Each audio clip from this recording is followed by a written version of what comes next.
Hey everyone, Sycra here, and in this tutorial I want to talk about RGB color sliders and why I think it's useful to know this, know how to use them, and why I think it helps when digital painting.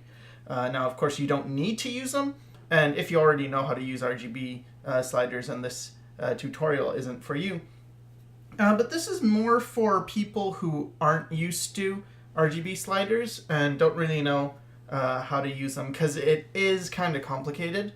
So what do I mean by RGB sliders? Well, if you're using Photoshop and you go to Window and Color, this thing pops up and it's the color sliders.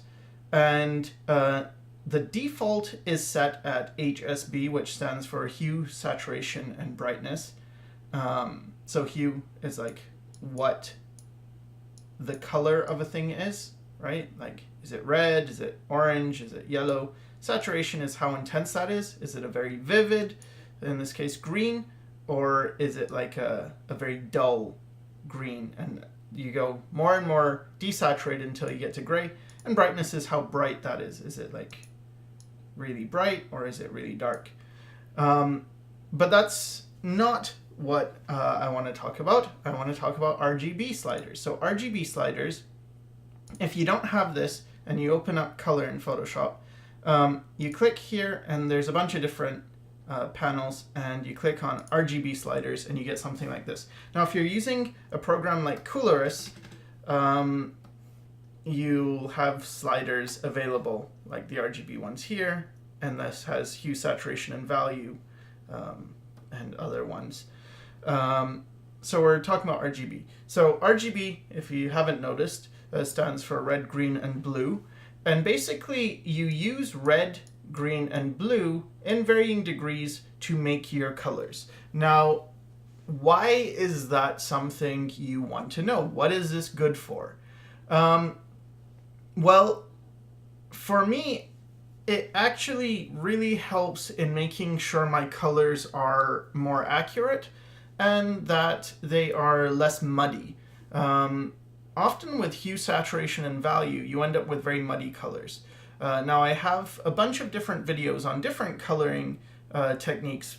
You know, you could use the color wheel, which I like to use as well. But RGB is special because this is something that is uniquely digital, and it actually functions the way light does. So it's an additive coloring method, first of all. So additive is when you take light and you add it on top of each other to make colors. So let's make a layer, and I guess it's like screen. So if I put like a green, no, I have to put a gray on the background first. It's not going to show up. Okay, if I put like a green here, and then I put a blue here, oops, let's put it on another screen layer, and then another screen layer, and I put like a red. This is adding the colors together, so you get like green plus blue is cyan, blue plus red is magenta, and green plus red is yellow. And then all three combined are white. So you might recognize magenta, yellow, and cyan from your printer, which uses CMYK color, which is cyan, magenta, yellow, and K stands for black. So that's additive. And that's different from traditional, which uses subtractive color. So in traditional, your color wheel consists of yellow, let's make a more warm yellow, yellow, blue, and red. So in this subtractive coloring method, strength and additive. What it means is that when you put colors on top of each other, they actually darken. So this is this is additive, this is subtractive. And this is how all the paints and the inks work. They're all subtractive. And so blue and red give you like purple. It's not showing up in this because of the way I chose the colors. They're a bit on the dark side for this. If I raise the value a bit, it should help. Make it a bit less saturated. But yeah, blue and red get you purple, yellow and red get you orange, and yellow and blue get you green. So this is subtractive, and this is kind of how, if you're a traditional painter, you learn to paint, but additive is actually how we see. We see in RGB. And computer screens work in RGB, and so light basically behaves like this. So if you learn subtractive color, it's good for using traditional media. But if you learn additive color, it's good because you learn about the way light works. And it's kind of similar. Like both of them, I feel, are pretty similar in that you're mixing colors. For instance, if you're working subtractively, you have to learn about, well, what color plus what color equals what color, right? Like, oh, if I want to get this purple, well, I have to mix a bit of red and a bit of blue, and then I get this purple, maybe I have to add a bit of white. And so, because additive color is the way we actually see, it's quite intuitive once you understand it, but it takes a little bit to get used to. You've got to kind of overcome a bit of a learning curve. So let's just get rid of all that, and I'll talk a bit about how this works. Now there was a really popular tutorial way back when on conceptart.org by a guy named Linran, and this was basically how I learned about how to use RGB sliders. So that's a very good tutorial still, but it's not in video format, and again, it's kind of harder to find, I imagine. I bet you can search it pretty easily on Google, but for people who want something maybe explained to them a bit better, I'll just go ahead and do that. So I'll be using this, but I guess it's more clear if I use the cooler sliders because they're bigger. So it's the same thing. I'll just leave this open and I'll move these ones because they're just bigger and easier to see. So the first thing to know about the sliders, you get R, G, and B. You get these sliders.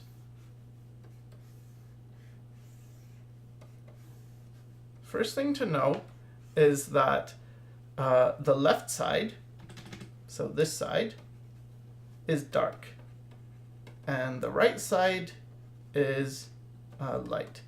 Now, that's not always true, but it's true when all these slider paddles, I guess you can call them, are aligned. So if they're all aligned and they're all at the very far end, actually I should make specific little paddles. Green and blue. So if all these paddles are here at this end, it's going to be black. You get black. And basically what you're actually saying is there is no red here, there is no green here, and there is no blue here. Whereas on this end, so this end is like 0%. This end is 100%. So if we have, wait, which one is this? Oh, God damn it. Okay, if we have all the red and we have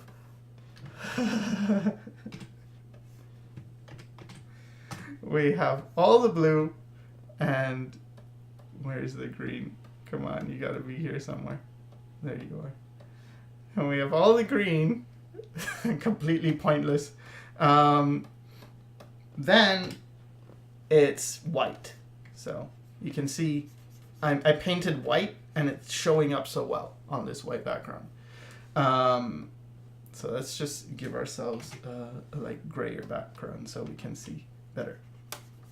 All right, and I'll label these blue,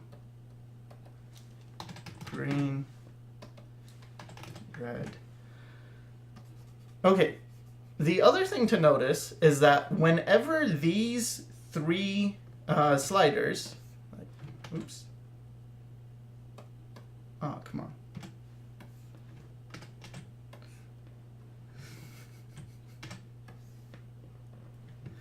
Whenever these three sliders are lined up straight, like in a row, see how they're in a row right now? You're gonna get some form of, I'm just gonna do it here. It's easier here. Sorry about this. You're gonna get some form of gray or a desaturated value. So here, I've lined them all up, and depending on how how close they are to this side or this side, they're gonna be lighter or darker. Like if they were all right in the middle, here you'd get 50% gray if they're all aligned. So here, it's close enough. Yeah, pretty much in the middle, it's all gray. So that's the really important thing to understand, is when all these are aligned, it's desaturated. Very important. And that's because you might be looking at red, green, and blue, and it's like, how do I make gray? I want to make gray. It's like, oh, just make sure there are equal amounts of red, green, and blue, and then depending on your value, if you want it dark, move it towards the left. If you want it light, move it towards the right. Okay, so that's pretty simple, right? Like if I want a light gray, I just make sure these are all aligned, and I have a light gray, like so. Okay. All right, now what about the colors themselves? Well, let's start with the easiest ones. So we'll start with 0% of green, red, and blue. So again, it's all on the left side. How do I get red? Well, there's kind of a hint given to you, but it's also pretty obvious, right? Like if you want red, you want to get 100% of red, you take the red slider and you pull it to the right as far as it goes, and you have 100% red. Okay. So the other way that gives you a hint is that you'll notice on this slider right now, when they're all at black, you have red, green, and blue. Now, what is important to know is the colors that are showing here are not the colors that you're picking. The colors that are showing are telling you what the color will be if you move the slider there. So with red, it's basically giving you, with the red slider, it's letting you know, if you move this red slider to the right, you will get this red. If you move this green slider to the right, you'll get this green. If you move this blue slider to the right, you'll get this blue. Provided you don't move any of the other sliders, this is what you'll get. So it's saying if you want to know what color you're going to get, it's letting you know, if you move this, it will get that. So as I move this, you'll notice what happens to the green and the blue. See, the red's not changing. The red is the same, because as I move it towards the right, it's still going to be red, because I'm still saying I want to move, like I have a lot of red. So maybe right now it's at about 75% red. But the green and the blue changed because that's updating you on what they will be if you move it. So you can see here it says that like this is yellow. So it's kind of letting me know if I move the green, I'll get a yellow. If I move the blue and not the green, I'll get this purplish color, right? And if we move it, you'll see it's turning purple. So you can actually learn what to expect with the colors just by looking at the slider, because it kind of tells you. But what's much better is to just learn this kind of by memorization, I feel. And so if I pull the red all the way to the end, I get red. If I pull the green, I get green. If I pull the blue, I get blue. If I get blue and green and I add those, I get cyan.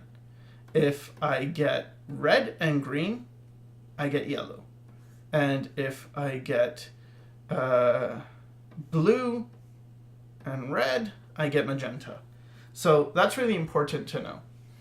The other thing that's important is to know that, okay, if all three of these sliders are aligned, you'll get gray. But if any two of them are at 100% and one is at 0%, or, okay, if one or two of them are at 100% and one is at 0%, doesn't matter which one, so let's say these two are at 100%, this one's at 0%, you're going to have the most saturated value. If you have two at 0%, you'll also have the most saturated value. So you can have one at full value and it'll be the most saturated. You can have two and it'll be the most saturated, and it doesn't matter which two, because on the ends of the color, you have these points of like saturation. So, you know, you have your yellow super saturated, you have red, which is super saturated, you have your magenta, you have blue, and you have green. There's a bunch of other colors as well, but it's important to know that, just because if you want to increase saturation, how do you do it? Well, you can either move them further apart, like move one further apart. So let's say I want a green and I want it more saturated because it's kind of dull. Okay, so this is kind of a dull green. If I want to saturate it more, I can move the green and add it. So I'm adding green, and then it's getting more saturated. It's also getting more bright. So how do I make a saturated but dark green? So here I have a green. I want it to be saturated, but I want it to be dark. So remember how I said when they're all lined up, it gets gray. Well, the closer they are to each other, the more gray you're going to get. So the more desaturated you're going to get. So if I want this to be more saturated, but I don't want to, I want it to be dark, then I have to get rid of other colors. So right now I have a bit of red, a little bit more green, and a bit of blue. All right, so get rid of some of the red, get rid of some of the blue. Now you have green and it's dark. So now I have this darker green. If I want the green to be darker, I just go darker and I get the green. And this is one of those things that it's really good to experiment with. It helps to play with it a bit, because then you just start to understand it more intuitively. Okay, but why go to all this trouble? Why don't we just use like a color wheel? Which actually there's no reason why you shouldn't use a color wheel. Color wheels are fine. Again, here I'm using a Coloris wheel, which just basically gives you like a painter style wheel for Photoshop. There are other color wheels as well. But the reason why this is really useful is because when you want to mix certain colors, it's much easier when you're using three values. And if you can learn, or not three values, three colors, if you can learn how to mix them, it's very effective. So if I was using traditional paint and I had red, green, or red, yellow, and blue, and I wanted to learn how to mix the colors, that would be really useful to learn, like, oh, how do I mix colors? I mean, it's not going to work perfectly, but I can kind of, you know, get some red and get some blue, and here's some yellow. All right, and it's like, well, I want to mix some red, or some yellow and a bit of red, and then, oh, I'm getting this kind of orangey color, and what if I add a bit of blue to that? Well, okay, it turns a bit purpley, and then what if I add a bit of blue to that? And you kind of mix, and oh, okay, I darken the orange, but also kind of desaturated it, and you can learn about color that way. So with RGB, it helps, because then you're learning how to mix the colors. And because you're mixing them with light, they tend to be a lot more accurate, because you ask yourself one of three questions with a color, or you could add a fourth one. So the three questions you ask yourself, or you learn to ask yourself when you're mixing colors are, does this need to be more or less red? Does this need to be more or less green? Does this need to be more or less blue? That's it. That's like, what color do you have, and does it need to be more or less of a color?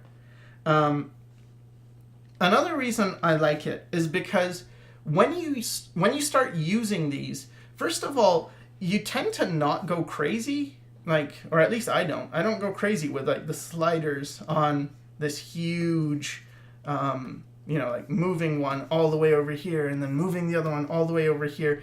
The way I actually use it is very subtle. Like, I tend to have a color that's more in the grays. I kind of look at that, okay, and then I'll think like, well, it needs a little less blue and a little more red, and then I get that color. And then you might think, well, it needs a little more green, which is going to make it a bit more yellow, and then you get that. And you see how these colors are very close to each other? So by tweaking the reds, greens, and blues, you can get very subtle color transitions, but none of these look dead. They don't look like, when you open this, and this is how often people start with color, they start working on this, and it's way too big of a field. Plus, it's only dealing with one hue at a time. So what I mean by that is everything here is pretty much this orangey color. It's just lighter or darker, more or less saturated. And then here, it's like all greenish. So what people, especially beginners, tend to do is, first of all, they favor things way too saturated. So they'll get something like this, green. All right. And then if they want a shadow of that, they might just go, okay, I go down and darker and maybe like that. And then they make a shadow like that. And that's kind of ugly, I feel. And it doesn't really change the hue at all. So you end up with pretty dead colors because they're just not, they're not exciting like this. Plus, with these, they're kind of hard to get because what you would be doing is you're kind of getting like a tone, maybe like this. Oops. Maybe like this. And then to change it, you'd have to go in here, you'd have to alter the hue, and then maybe alter the value a bit and the saturation, and then get that. But you're making like really small changes, and it takes kind of a long time rather than just like, oh, take this, I want it to be a lot cooler, a bit darker, and more blue. Okay, so I want it to be a bit darker. So the way to make something dark is we just, see how these sliders are lined up? You can see there's like a little pattern here. They're like stair steps right now, you know? You go, there's less blue, a bit more green, a bit more red. Okay, so if I just copy that pattern, so less blue, a bit more green, a bit more red, then I'll darken the value, but I'll keep the color working well, and it's not going to be dead. So if I look at this green, for instance, and I put this down, and I look at the slider configuration, you've got like very little red, a ton of green, and a little bit of blue. If I want to darken this, I get rid of the red, I get rid of the blue, or a bit less red, a bit less blue, and a bit less green. And now I've got like a darker color, but it's vibrant and it works, and it feels like, well, that's what the color should have turned into. Darken it again, a bit less red, a bit less blue, a bit less green. And now you'll notice that there is no more red to get rid of. So if we have to darken it, we have to get a bit less blue and a bit less green. And a bit less blue, a bit less green. Now we're at no blue, less green. And now we can just move the green down. And you can see how nice of a transition that is from like the greens. It's like, oh, that's a very pleasant transition. All the colors are very rich and they work well together. So that's very, very good. And it's a very helpful technique to know that, well, if you have this pattern, so the sliders in a certain configuration, so right now you can see here, there's like that thing, where you've got like red here. I'll just use black for it. Let's do that. Okay, you've got the reds here, the green about here, and the blue about here. So if I take this pattern and I just move it up or down, it's going, as long as I keep them the same distance apart, it's going to get darker, but it's going to be the same, like it's going to be a really nice transition. So I mean, we can try that here. Okay, so I'm going to move it up this time. So that, and that, get that, that, and that, get that, and that, and get that. So that's really useful, very effective, very, very nice. But this actually can be even better. And the reason is that because you're controlling how much you want to add, you can warm and cool your colors very easily. So with warmer cool colors, they tend to have more red to them. So reds are warm and blues are cool. Now you can have cool blues and warm blues, cool reds and warm reds. You can have greens that are cooling things down, but in general, you can think of it this way. If you want to have warm things, you add more red. You want to cool them down, you add more blue and a bit less red. So, or you can move them closer together.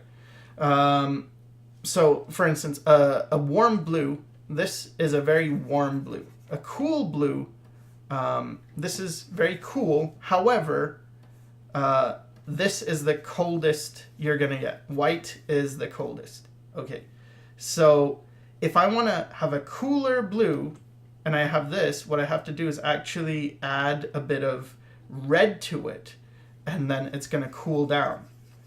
Because actually a very saturated color, anything on this ring is a warm. It's like the warm version of that color. It's a very saturated version.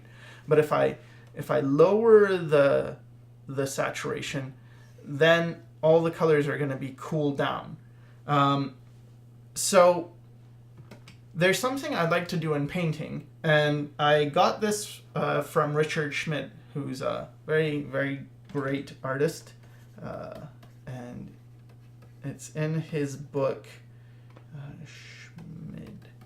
It's in his book Alla Prima. But it's also something a lot of people use, which is basically you have warm shadows and cool highlights. Now, the reason you would do this in traditional, and he's an oil painter, the reason you would do this in traditional is because white is cold. This is very cold. And black, in traditional anyway, is pretty warm, especially if it's like you're using traditional paint. It's often like well, black tends to be a blue, actually, but if you add some red, it can be considered very warm. So when you add white to a thing, that's how you lighten colors most of the time. You're adding white. So you're cooling them down. So if you use a lighting scheme like North Light, you automatically get colder highlights and warmer shadows.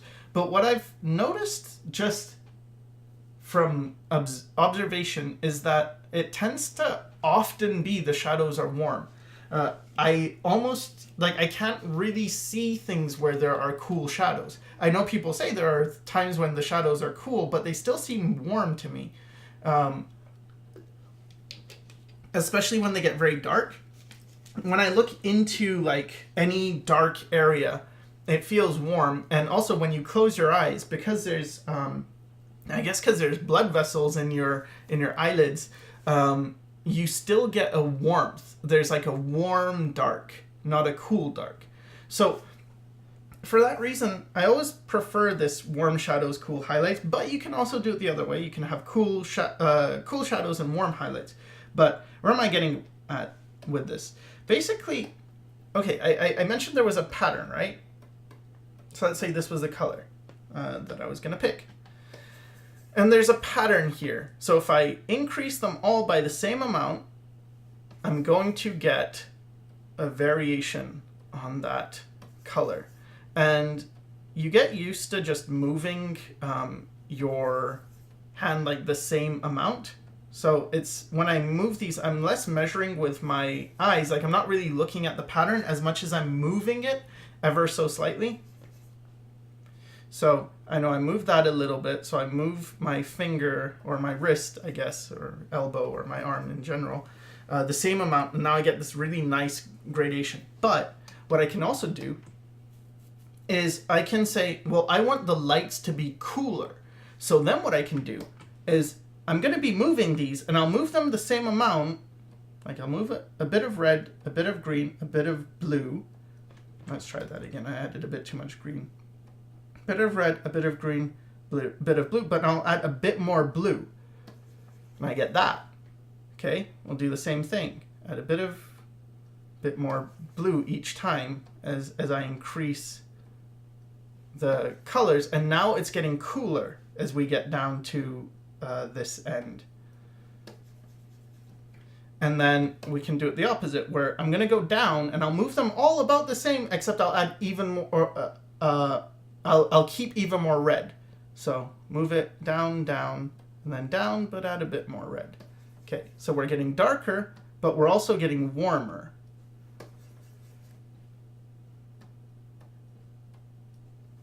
So when I remove the blue and the green, I remove the red as well, but less red. And now I've got this transition. And like this is a very nice and pleasant gradient.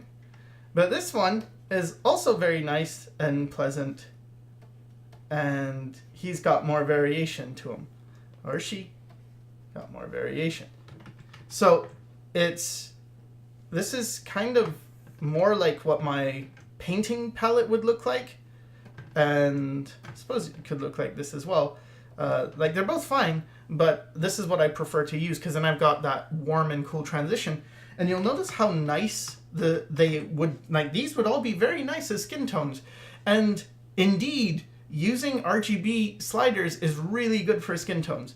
And what you end up learning is kind of what flesh is as a tone. So what I've discovered from doing studies is that when you deal with flesh, you have a ratio where you have more red and then less green and then even less blue. All right, so let's just try that out. Let's add some red. And then let's have less green, quite a bit less, and even less blue. Okay, there we go. Let's darken that. So here's some red, less green, even less blue. Oh, well, they're always nice skin tones. I mean, you can have, of course, variety, but they give you, like, just that. Doesn't matter if I go light or dark, I end up with sort of the different tones in flesh. And it's like, okay, let's say a person has dark skin. I still do the same thing. I have more red, less green, and a bit less blue. But if you say, well, okay, maybe his skin is a bit more olive-like, well, you just add a bit of green, and then there you go. You add a bit more, and like these are very subtle transitions, but that's what you want when you deal with skin anyway. So for me, as a painter who, I mean, I don't paint all the time anymore, but as someone who, when I do paint, I like to paint faces, this is really useful because you easily get skin tones down and you can have a lot of variety without having to get lost in this thing, which is super confusing when it's like, okay, I want some, like, let's say this is my skin tone. Okay, now I want to darken it. Okay. Like, I kind of know how to do it just because I've done it, which is, oh, I'd darken it, I'd warm it, and I'd move it in a diagonal down like that. But I do feel like this is kind of easier to just shift, like, darker and then keep a bit more red. It's like, all right, we pretty much get the same thing. So, yeah, that's basically it. I figured I would try to do a demo for you, and you can kind of see how I use the sliders, but the lesson is pretty much over. So You know, you don't have to stick around for the demo if you want. You can just quit here. But if you want to see me actually try and use this and sort of show you how I go about doing it, I figured I would try. All right, so I got a couple of references. I got this one and I got this one. I wasn't exactly sure which one to do. Just gonna be doing like a study. I like the older skin because it has a lot of variation here. It's like all these little value shifts. But this one's good too. Let's just use this one. It's got lots of variation as well. All right, so I'm gonna do a quick study of this, and hopefully it will give you an idea of, you know, how I go about using color sliders. So the first thing I do, this is pretty common for me, is I shrink the image when I want to do a photo study, because I want to get the big picture stuff. I don't want to be focusing on any little details. So the first thing I'll do whenever I paint and I've got to start is I don't want to be starting on, like if I'm going straight into color, I don't want to start on white. For sure, I don't want to start on white. I might want to start, like if I'm doing it grayscale, I might want to start with gray. But the reason I don't want to start with white is because white is all the way over here. And so how far is that from black? That's really far from black. How far is it from, you know, like a dark anything? It's pretty far. Whereas if I start in a medium gray, it's about equal distance from the dark to the light, so you're not moving that much. So your eyes are more likely to see correct value if you're using kind of like an average color. And when I color, I actually want to pick an average that is sort of close to the skin tone. So when I look at this person, I see basically what I said. I see like red in the face, so I'm going to add some red, but I also see some like blue and green. So I'm going to look at the colors and try and find the right color. Now this takes a while to learn how to do it, and I haven't practiced in a while, so I'm rusty as well. But the point is, you have to let yourself suck for a while, because it is kind of finicky at first, but it does get easier. So I'm going to start with this color, and it might be completely off. It's all right. It's all right. Maybe a bit darker. And then I'll add like the highlights. A bit less red. Okay, that's kind of like the forehead here, which is what I was getting, that shadow on the forehead. And I can kind of block in this shape. So basically, when I look at this picture, what I see is like this upside down T shape of the head, and then the shoulders, and then there's like a face in here. All right, so then I see a bunch of dark in the background, especially when I squint. So I might get that in, and I see it as having a bit of blue in it. And it's really tiny right now, so I can't see any details, but that's fine. I see it as having a bit of red, a bit of blue, and less green. All right, so something like that. Actually, I can just block in this whole thing, because when I squint, the values all kind of mix together. And okay, so that's a starting point for this. And now that I add the dark, I feel like I've gone way too light with the skin, but that's okay. Everything's gonna be adjusted, so it's fine. And the downside to this technique is it's much slower. Like I can paint much faster if I don't use this technique, but the skin tones don't look as nice. So there's also like a bit of light from the ears kind of popping out. And then there's a bit of dark for the hair. Kind of makes like this shape and goes down and makes this shape. All right, I'm gonna zoom in now. And that's our starting point. So I feel like I need to widen the forehead a bit. And now I'm just looking at like shapes and stuff. This is just drawing, so maybe this is boring or whatnot, but I don't know. That's how to start. And figure I'd show you a demo where I'm not really time-lapsing or anything, so that you know, if you didn't want to see it, there's nothing stopping you from just not. Okay, so there we go. Now for the hair, it's quite saturated. So I know that these colors are going to be far apart, but you'll notice that when I make them far apart, they're like this far apart. They're not, nothing's like that crazy, right? So you get used to adding bits of color and not like a bit of red, a bit of blue, and you're working more in these very subtle shifts of color where you're not really doing a whole lot of changing. You're just making slight adjustments, and this is going to get like much more realistic colors because that's how they work anyway. They're not all over the place. All right, so here it gets a bit darker and a bit cooler. So when I want to cool something and I want to darken it, I'll get rid of some of the green and some of the red, but I won't get rid of as much blue. But if the whole thing needs to be darkened, then I need to kind of move them all quite a bit. So this part is darker, and I'm just going to kind of block in a few of the shapes.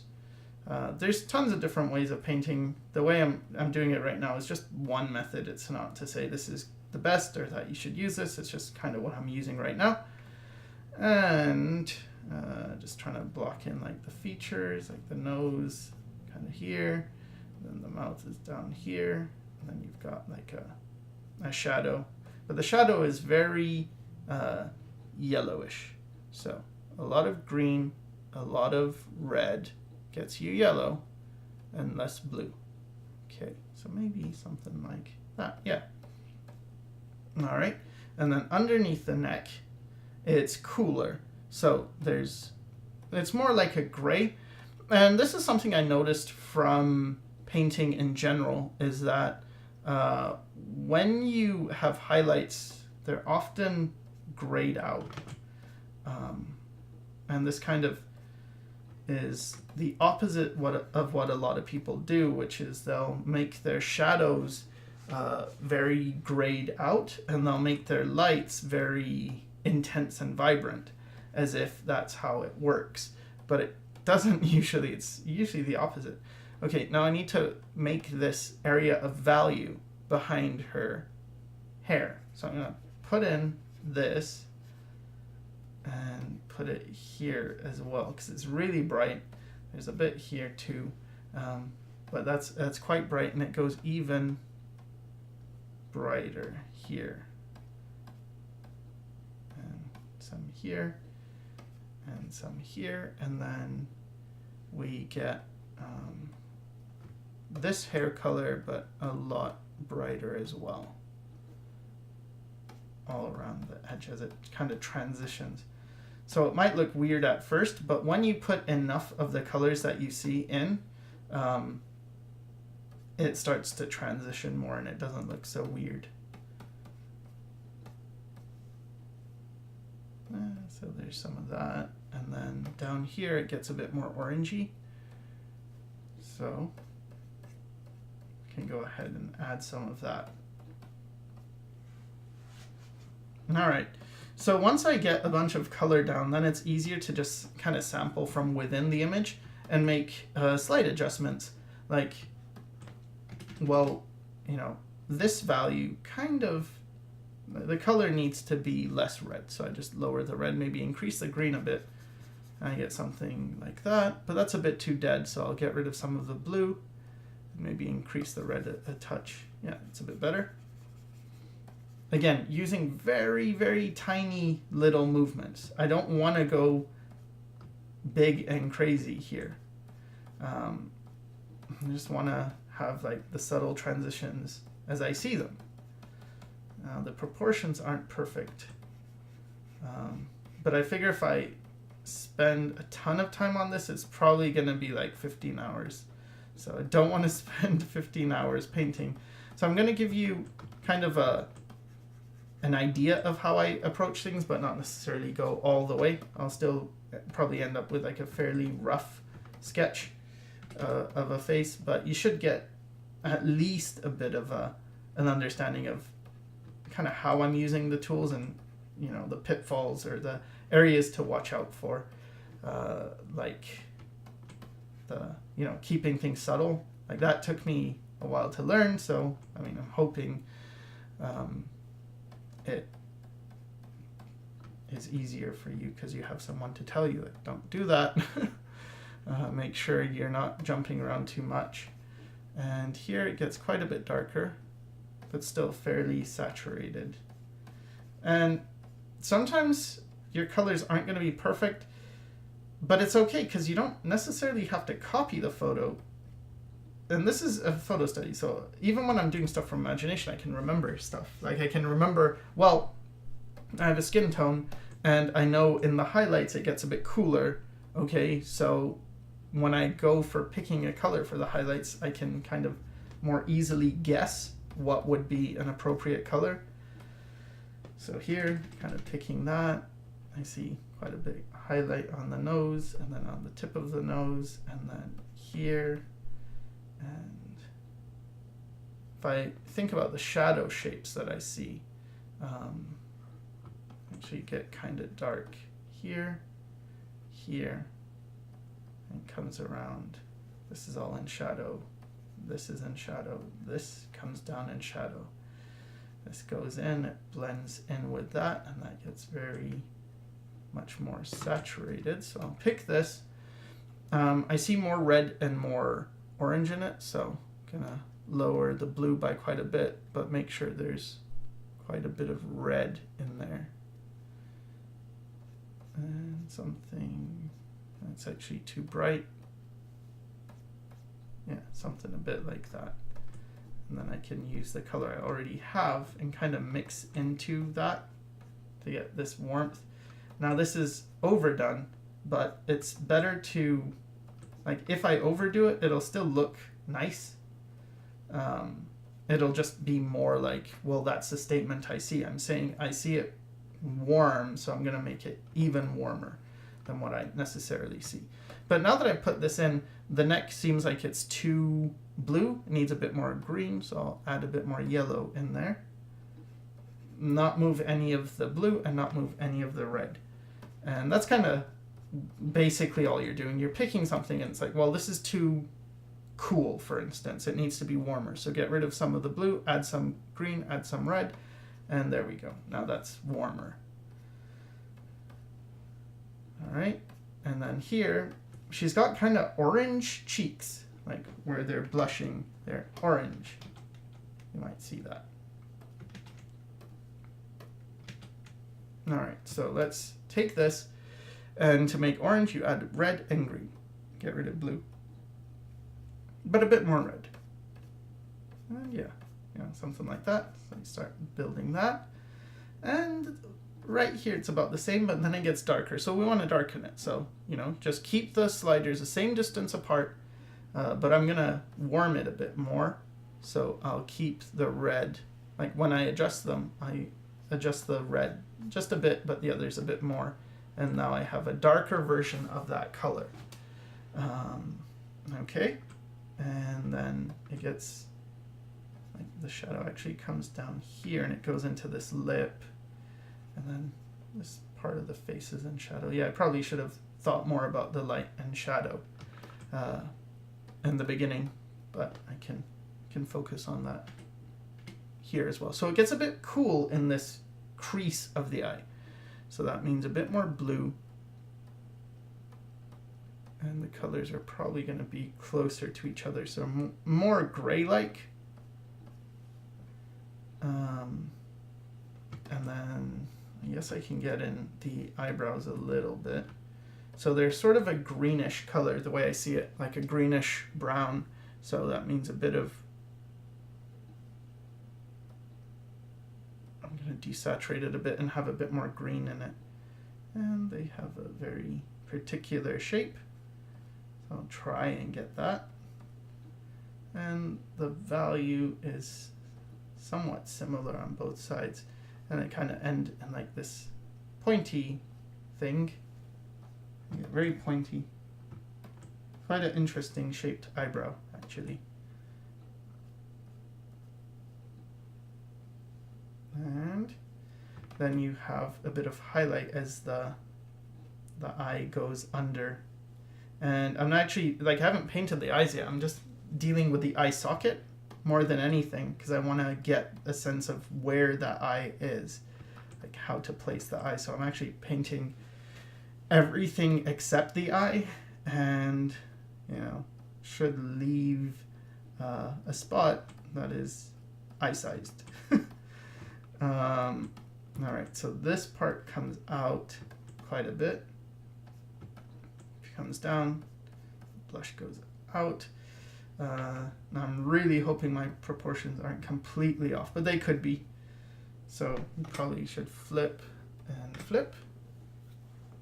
And okay, so this gives me kind of a refresher of what I'm looking at. All right, so this kind of blends pretty smoothly. So here I can just kind of color pick with Alt and blend those.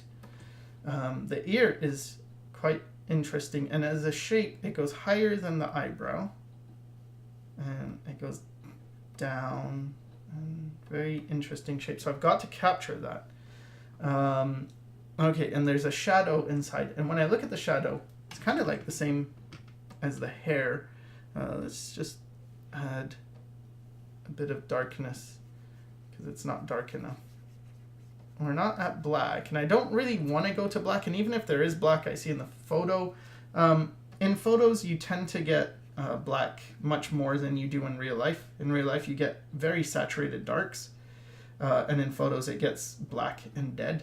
And that's kind of how you can tell, if someone's just copying a photo, they often have a lot of blacks in their image. Whereas if they're, or if they're like copying film, stuff that's taken with a camera, you'll get more blacks. Whereas when you're actually looking at things, if you paint from life, you get less black and more, as I said, saturated dark tones. All right, so we've got like this greenish little rim that comes all the way around. Cheek goes out, and then you got this interesting shape for the chin as it goes around. So very interesting stuff here. Very unique face. All right, so this needs to be lightened a bit and desaturated. So I took a desaturated tone from her neck and I just kind of went over so I could bring those closer. Again, if I really wanted to take my time, I would perhaps, try and match it perfectly. And that's kind of a fun exercise you can do as well. If you want to play a game, you can try and find a friend and try and color match, see who can get the colors best, I guess. All right. So we got a lot missing in terms of the features. Probably should get those in. So here's the eye, kind of goes down and up. Very interesting shape. I'm looking at this negative shape right now, and then you get this going down, and then this part of the eye is very inside the eye socket. You can see I don't know what to call it, but the meatiness of this area, very meaty. And you also get this little spot that's really nice of light, which is hitting right here. And it's like this yellowish light. So we want less blue, and maybe just less blue and a bit less green. And yeah, that's about right. And then when I squint, this is much darker. So what I need to do is I'll just copy the pattern I see. And there, got a much darker tone here. Now I'm trying to remember to use as big a brush as I need to. So I don't want to use small brushes. I want to use bigger brushes and make more deliberate, larger strokes. That's going to look better. And with that, I can work on the form more in terms of getting like nicer strokes. So because I don't paint too often, I get pretty not confident, and so I'm more likely to use smaller brush strokes than I need to, as opposed to like more confident big brush strokes. And that's because I know that I have to remember that, okay, I have a tendency to do this, so I have to make sure I don't. Okay, so around the eye, it actually is a lot cooler, a lot more purpley. So let's add a bit. Actually, we'll get rid of all of them, but keep a bit more blue. And okay, so that's a bit too desaturated. So maybe a bit more red. Yeah, it's a bit better. And then it gets quite light, actually, in the crease of the eye. Not way lighter, like not white. So nowhere near white, but it does get lighter. So there's like that little highlight there. I want to get that in, and there's one on the opposite side, which is close to the same value. And then the nose has like this orangey flavor to it, I guess. I don't know. I'm trying to look around and see, like, is there a similar color? So I've got the shadow on the nose.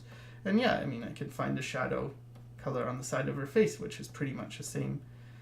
And then there's that. And probably the hair has some of that tone. And here we can get some of that. So I'm kind of thinking of it as if I was painting and just like picking colors from the palette that already exists. I see there's like this blockiness to the nose, so I want to get that. Like I want to treat this kind of like it's a block with a bit of a highlight on it. And the highlight could be a bit more yellowish and maybe a bit more blue as well. And it's got like a specific shape. And the shape of the highlight determines the shape of the form. So how that form feels changes depending on how you put the highlight. Now it's very important to know if you're working on pretty much anything, is that pay special attention to the speculars, because they're going to determine how the form looks. So we get that in, and let's get the eyes in. So the eyes, looking at the eyes, it's pretty deceiving, because you see them and it's like, well, that's white, but it's not really. If I squint, it's about this, just a bit lighter than perhaps this area of the skin. So I'm going to select this area so I get a general idea. Okay, so I want something that's less saturated but around this value. A bit lighter. So maybe this. Let's put it down and see, and then evaluate. Okay, so something to note about eyes in general is if a person is young and healthy, again, this is something I learned from Alla Prima, Richard Schmid's book, they have a bit more blue in their eye. So I'm going to add a bit more blue, and that should give a much closer color. Yeah, let's get rid of some of the red. Yeah, it's getting closer. All right, so now for the pupil area and the iris, what I'm doing is I'm not painting the pupil and the iris. I'm just painting the white of the eye, and I'm going to leave the space for where the pupil goes, and that's going to make it easier for me to capture that shape. So I'm only painting in the white of the eye, not the pupil. Because when we see pupils, we're more likely to just like put in a circle, or the iris. And if you look at this eye, it's not at all a circle. If anything, it's more like a rectangle than a circle. Okay, so here, let's make that a bit brighter. Here it gets brighter, and then here it gets brighter. And that's going to make it feel more like a rounded shape for the eye. So that's good. All right. just tapping to make my brush bigger. I'm gonna add a bit of a transition here. And let's see. Okay, so I see a bit of a more dark and saturated color. So get rid of a bit of the green and a bit of the blue. Get a bit of a shadow in there. Okay, and then there's also a shadow off the nose, which, this cast shadow, you might see it, which is fairly cool. Like, cool as in a cool color. So I'll get the shape in, but I know it gets lighter as we go outside, so then I'll just use the skin and kind of fade. So I've got the shape, but I also fade it out. Right? So there, I got kind of like a shadow there. These transitions are no good. They're too stark, so I have to darken them. And this needs to be a lot darker in the shadow side. But I still want it to be fairly saturated. Maybe something like this. Let's test it. Yeah, that's okay. Just blend that a bit. And for the lips. Well, actually, I could put in the eyes. So the eyes are like green eyes. But when you think of green, if I was doing this, the tendency would be to go here and then say, well, they're green, they're fairly light, maybe do something like this and get something like that. But that's not at all what I see. In fact, when I look at it, it looks a lot more gray than anything. So let's just zoom in and see. These eyes are much grayer than green. So like if I just select, okay, here's a green, like green, here's what it is. See how gray that is? Like, fine, okay, it's still in the greens, but it's super grayed out. And it goes from like blue into yellow, but it's always gray. It's very gray, very gray. All right, so knowing that, and I mean, after you do it for a while, you kind of learn that blue eyes are actually like grayish eyes that are lighter and a little bit blue, and green eyes are often sometimes grayish and green, or like brownish and green. They're usually not super green. Sometimes they do look that way. Those are very exciting opportunities for painters if you can see, you know, oh wow, the eyes really are quite saturated. But in general, they're not. And this also helps when you're drawing and painting from imagination, that you don't want to, you know, pick a green that is, you know, just pure green, because it's not going to look right. So for the dark in the eye, I know I want it very dark, but as I said, I'm going to keep it a little bit intense in terms of color. So I'm actually going to almost reduce all the green and all the blue, but I'll keep a bit of red. And that's going to ensure that this color is vibrant. It's not a dead black color. And, you know, people say, like, don't use black. I think one of the reasons is because black tends to, if you use black in its pure form, because it's a blue, it tends to cool down things. And it also, because you're cooling down things, you're disrupting the warm and cool balance that you have in your image. So you don't want to do that. And here, let's just give some eyelashes. So it's better to use a dark. And then when it comes to digital painting, it's actually even more important, I think, not to use black, because when you use black, what happens is basically what you're saying is the screen is off. Like if it's pure black, you're saying there's no light coming from the screen, like something like this. And that can be very dead as a color. So it's better in a way to have a bit of life in that and just have it dark, but not necessarily black. And here I have to darken these values quite a bit. They're way too bright in general. But again, this is, this is part of it. Now, with hair, it's very important at the hairline to keep this soft, nice and soft. Because what happens is the hair, there's like tons of little strands of hair, right? But they're all growing out of the skin. So it's, even if hair itself is not super soft, when you see a bunch of little things and they're all kind of growing out, it's gonna be softer. And you can even see the hair here is, the skin is rather showing, but it's a bit lighter and a bit cooler because it's not getting as much sun. It's not getting tanned quite so much. So by keeping this softer, and actually here it gets quite yellow, quite vividly yellow.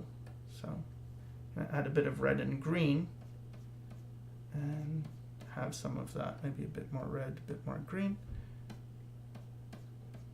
I can get some nice yellows in there.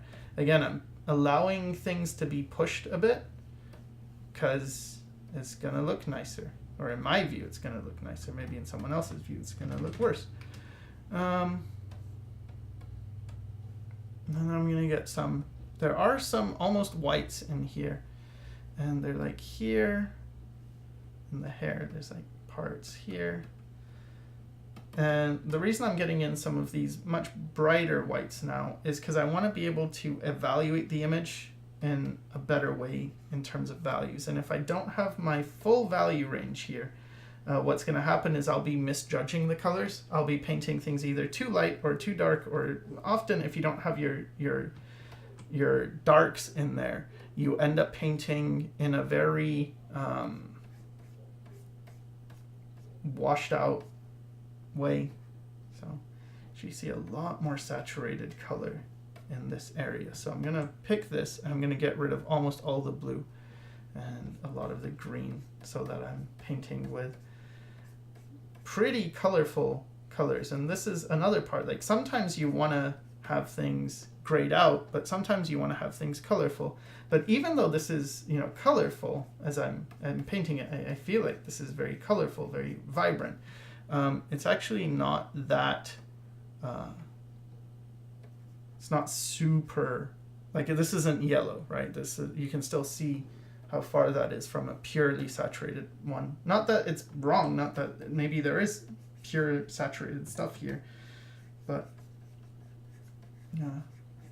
it's more subtle. And all right, so this nose is quite off in terms of shape, especially because of the nostril. So I'd have to adjust that. I'd probably be adjusting this for quite a while.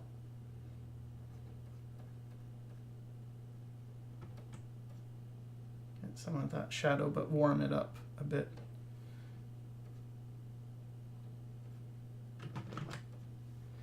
All right, so now I'm gonna try and get some of this mouth, and starting with the highlights of this philtrum, I think it's called the philtrum, part at the end of the nose. And I'm gonna go into the reds. So the reds in this mouth are very not that red. I think this is too bright, but let's put it down. It's a little bit too bright, but not much too bright. So got something like this.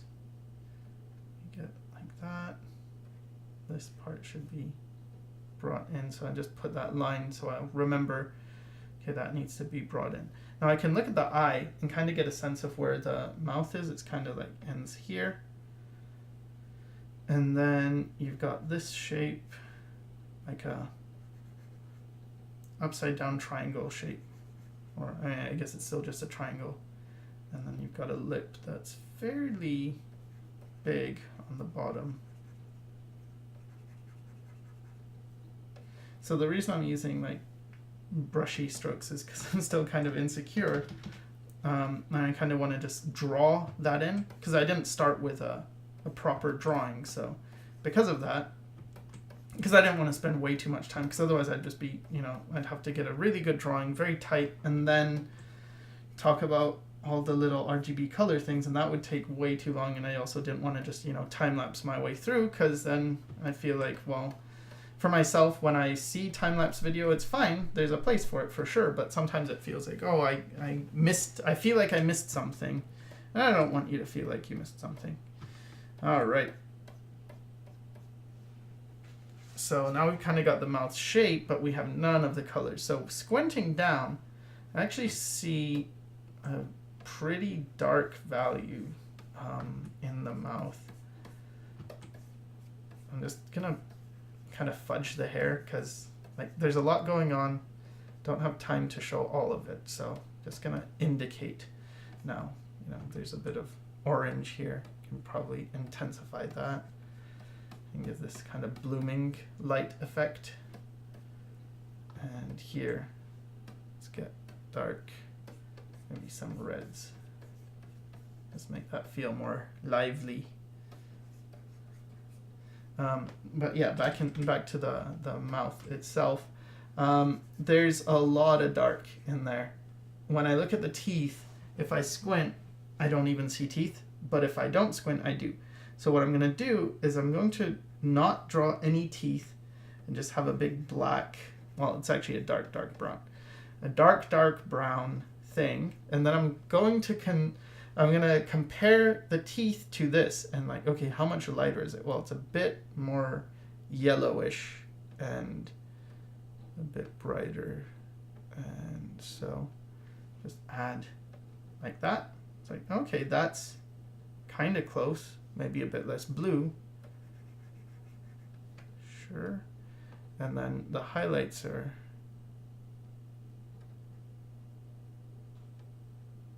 a bit more intense, so let's add some of that. And yeah, it's kind of close. Maybe a bit more light, but not crazy light.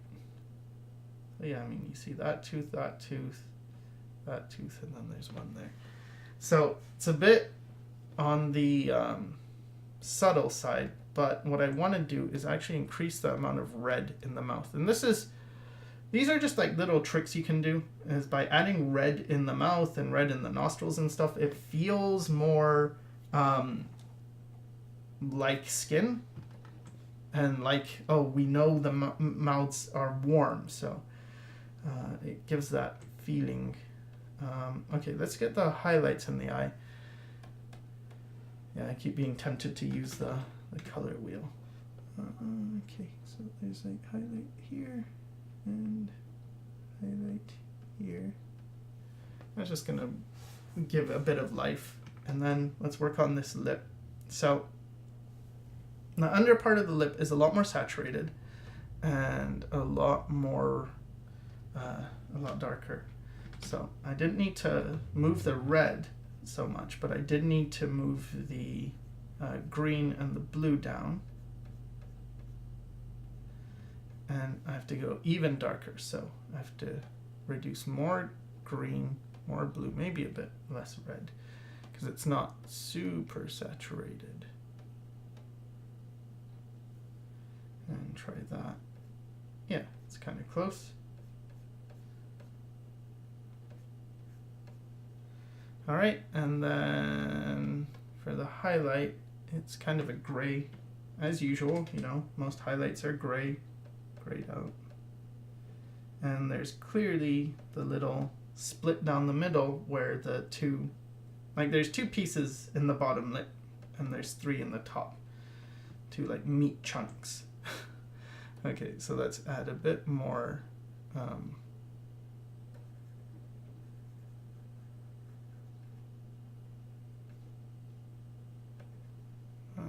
a bit lighter here.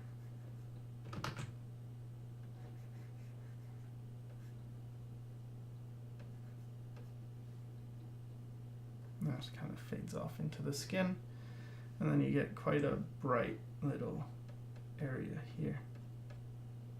And then you get a bit of shadow under the lip, which is actually quite dark. Let's put that in.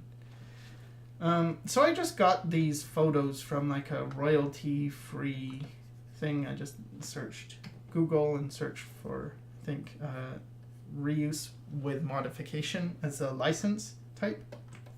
Like you can go into the settings and find something like that. So you can probably find this image yourself if you wanted to give it a go, or I could post a link in the description to it in case you wanted to try as well. I don't know.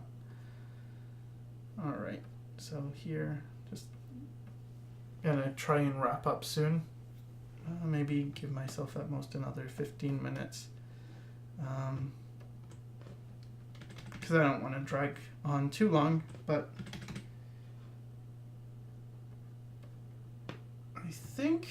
I think you get the idea, right? How to use this. It's just a matter of time, just more, let's flip it, more time spent on little things. You know, you get the ear, you get the shape, the shadow shape here. You'd have to adjust those colors, of course. They're a bit more red, maybe a bit of blue in there as well. With ears, as well as the nose and the mouth, often it doesn't hurt to go a bit warmer in the shadows. It's not going to look wrong. It's going to be fine. And you can always adjust this. So I'm kind of treating it now like I'm just going to get the drawing in place and less of the absolute colors, because I just don't have enough time to adjust all the colors. So instead, I'm going to get as much of the values as I can get, because those are really important. And then if I wanted to work on this more in the future, then I could just, you know, easily look at these and just ask those questions. You know, is this more red? Is it more green? Is it more blue? That's it. Is it more red, green, or blue? Or less, more or less, you know. Some stray hairs here, some stray hairs here. Adding a few stray hairs can do a lot in terms of making it look like you put tons of detail in.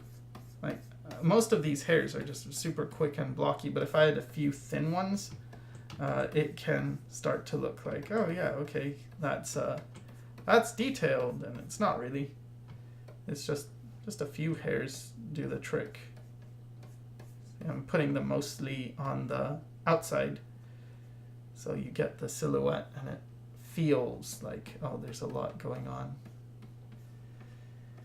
And here too, you know, a few of these hairs. Probably, if I was spending more time, I would work a lot on the skin first and then do the hair, because the hair is on top of the skin, and it's kind of awkward if you do it the other way around, where you do the skin or the hair first, like I did, and then you put in the skin. So here, I put down a color. It's way too blue and way too red, so it needs a bit more green, and maybe a bit less red and blue. And then I'll put that down, and that's a bit closer, but maybe a bit too much green. So that's also a bit closer. I can kind of mix these colors and get a bit of transition value, or color and value. Both of them. And kind of build. Okay, that comes in. I've got quite a dark here for the collarbone, and it gets kind of orange as well. So I just picked some colors from the face, and then I can knock it all down fairly easily, and then you got a highlight on that. Get the anatomy right.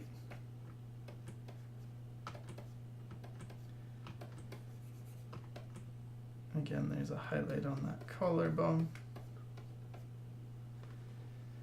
And I mean, although this isn't perfect, and it's, you know, it's not, I'm not saying it's a great study or anything, but it is a case of, like, the skin tones are okay, you know, they do feel like skin, and that's really important, that it feels like skin. And if I wasn't using RGB color sliders, it would be way harder to get this feeling of a vibrancy in the skin.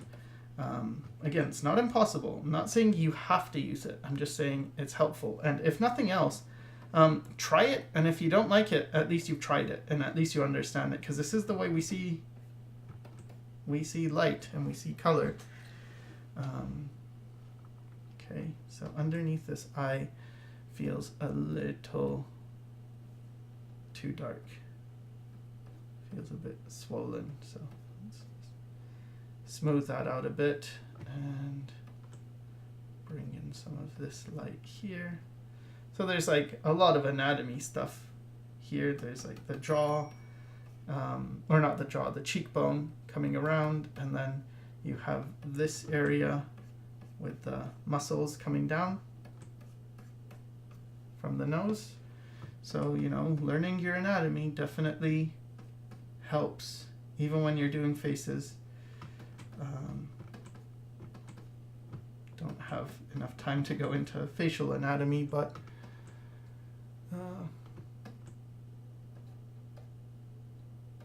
you can look it up and study that if you haven't already. Or maybe I'll make videos of it in the future. A bit more yellow, a bit more red. Get some of that highlighted, maybe a bit more blue as well.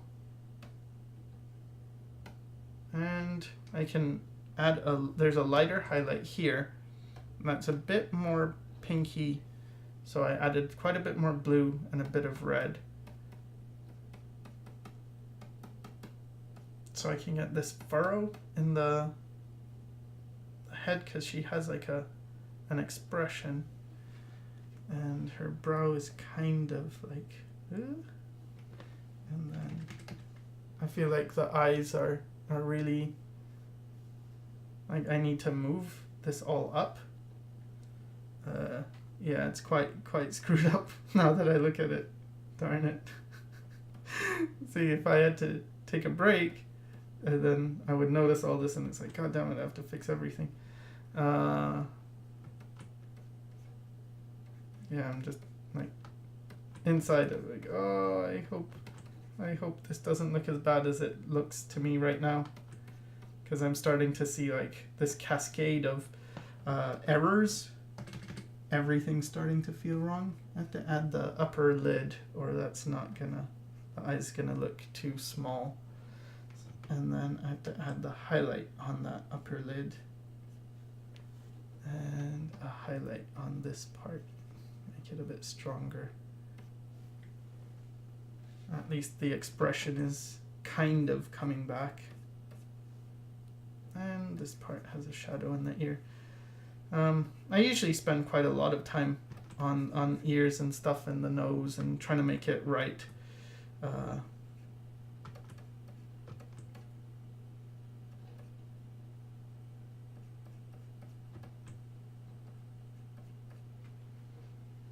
And this lip is completely wrong in shape, so I can fix that.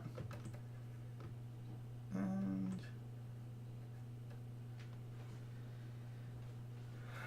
she has like freckles and stuff, but that's not really, like, that's characteristic, so it will make a difference on the likeness, but it's not super important in terms of like big picture stuff. It's really stuff you would do right at the end.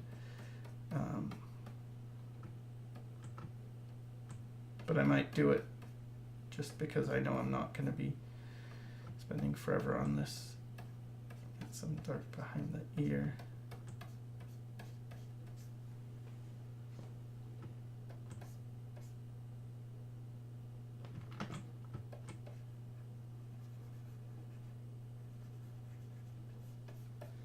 So reusing some of the colors, like I'll sometimes sample from many areas and just keep reusing it. What that does is it brings things together, and it makes it so that you can, the piece feels more cohesive, because all these colors are bouncing around anyway. So for instance, I can take some of this background and I can put it in, and actually it's a bit too blue, actually it's a bit too purple, and a bit too blue, and a bit too dead. So like it's not saturated enough. So I need to go darker, more saturated, and less purpley. Yeah, that's still not right. That's closer, but it's somewhere in between these two values, so more like that.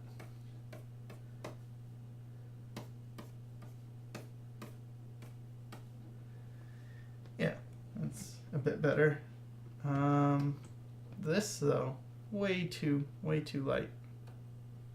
So I'm just noticing crazy errors everywhere now. They're all just popping up. And this part gets more desaturated and a bit cooler. Yeah.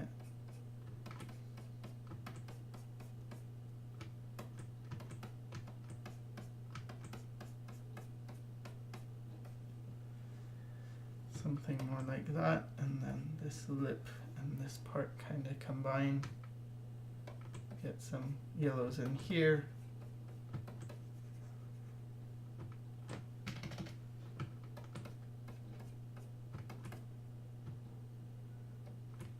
Get that shadow back in.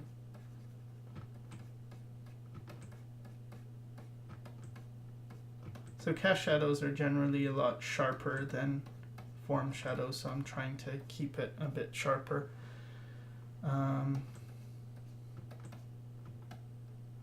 And the nose needs to be quite a lot darker. Kind of missed some of these shapes.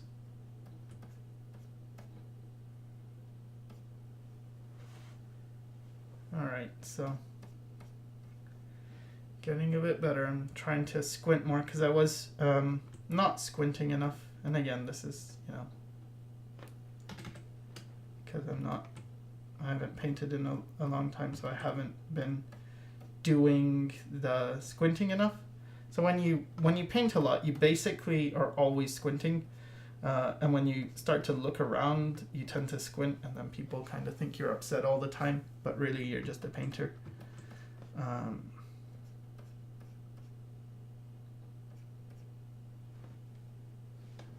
right, let's flip again. Yeah. When I look at it, the colors keep seeming off, but I have to also ask myself, like, okay, the colors are off, but is the effect there? Like, do things feel about right? Because if they do, it's not so bad. Maybe, well, here's a muddy color right here, so I want to get rid of that. And sometimes you have to resaturate colors if they get muddy. So what I mean by that is, like, pick the color and then it might be desaturated, so like get rid of some blue, and like in this case maybe some blue, maybe increase some of the yellow, and you just want to make it so it's not, you're not losing that saturation. This blue around here. This lip feels not big enough. Last time I did a photo study, I caricatured it quite a bit, and some people weren't happy about that. They thought, oh, you didn't like make it a good study because you're caricaturing it. And I think caricaturing makes for better studies personally, so I don't agree with that. But for that reason, I'm trying to make this a bit less stylized. But because I'm doing that, I'm actually making her less like herself, because some of these things that I'm missing, like the larger bottom lip, are very important to have. Because they're part of her character. They make her look like her.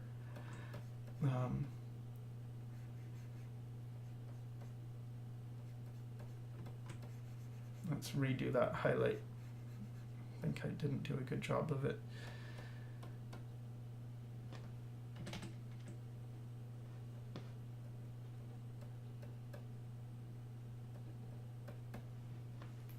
Yeah, It's a bit, maybe not in color or value, but it's a bit better in placement.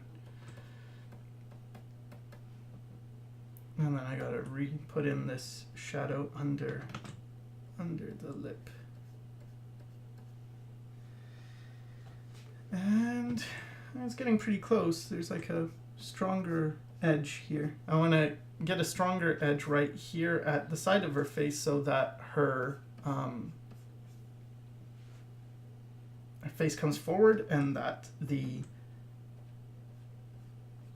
neck goes back. Maybe use this just to strengthen the chin, because I need to make sure that is appropriately separated. All right. A bit more highlight on that. Kind of diminished the chin a bit too much, so should strengthen it a bit. Get some of that highlight. That highlight's not that strong, it's a bit more pinky, so I'm going to put a bit of pink from the cheeks around that chin. And chins can get quite pinkish, especially for girls. They can get quite pink.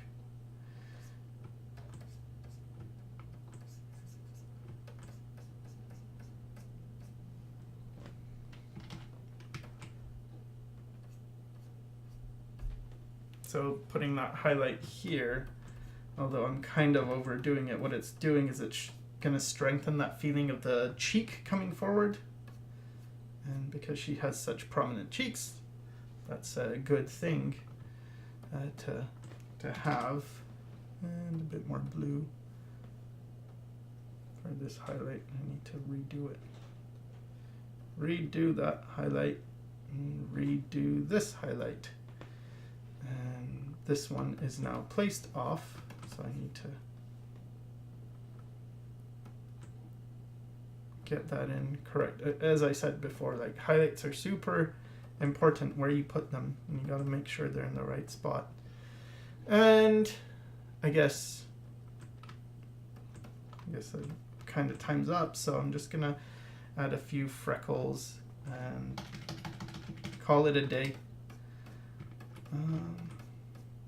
At least for this painting. So if you're finding this stuff useful, I'm glad. I hope it's useful. I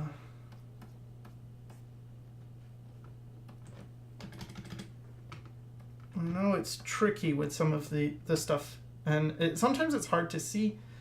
I feel like one of the things that is a constant issue that I see a lot these days is this thing of people wanting to cut corners and kind of get improvement faster. And the weird thing though is, because I've been one of those people, like, I felt like I'm way too far behind. There's no way I can spend time, figuring it out the hard way.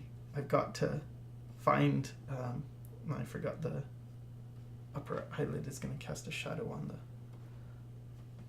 the eyeball, which is making it look weird. But yeah, people want the easy answer.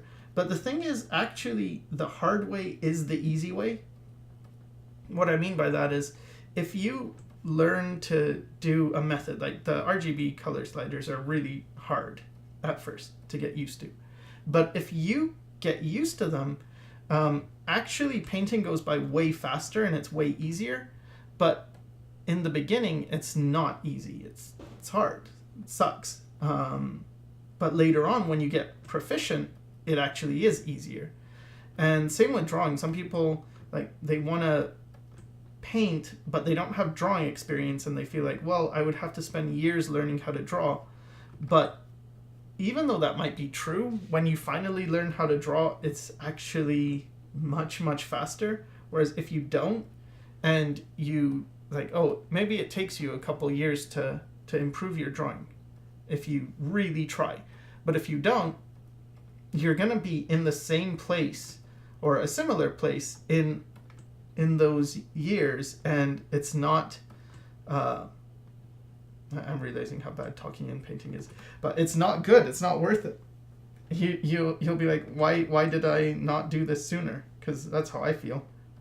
might just, go hardcore and learn how to draw again and do more anatomy study and stuff. And it makes everything else so much easier than the easy way. So for that reason, I would encourage people to, try some techniques like this. And I said I would try the freckles. I have like a skin brush that I never use. Maybe this. Maybe this would do it. I don't know.